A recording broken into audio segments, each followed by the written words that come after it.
Hi hello friends, ఇది మా మహాలక్ష్మి. అంటే ఇది మాకు 12 సంవత్సరాల క్రితం దొరికింది. మా ఇంటికి వచ్చింది వరలక్ష్మి వ్రతం రోజు నాడు. అందుకే ముద్దుగా మహాలక్ష్మి అని పెట్టుకున్నా నేను. దీన్ని నేను ముద్దుగా మళ్ళీ ఇంకో పేరుతో కూడా పిలుస్తా, తెల్ల బంగారం అని. తెల్ల బంగారం అంటే కూడా వస్తుంది. నాకు ఎంతో ఇష్టం ఇది. అంతే ఇగో ఎట్లా ఉరుకుతుంది చూడండి, ఉరుకుతుంది ఇక. ఇప్పుడు నా మీద కూర్చున్నాడు. వీనంటే ఇప్పుడు నేను అన్నం పెట్టాలా, ఆకలి అవుతుందంట వీనికి. నీళ్ళల్లో వేస్తా ఇప్పుడు.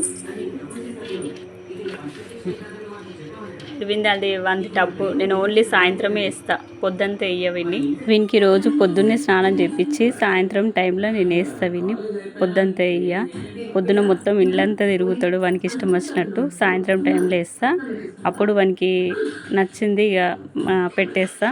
ఒక్కొక్కసారి చపాతి, అన్నము, పరమాన్నము, వానికి ఇష్టం ఏదైనా తింటాడు. సిర కానీ, చపాతి కానీ, చికెన్ కానీ, ప్రాన్స్ కానీ, వానికి నచ్చినవి తింటాడు. ఏది తీసుకొస్తే అది తింటాడు. అన్నీ పెడతాను నేను వీనికి. గురించి చెప్పలే కదా, అందుకే చెప్తున్నా. Thank you.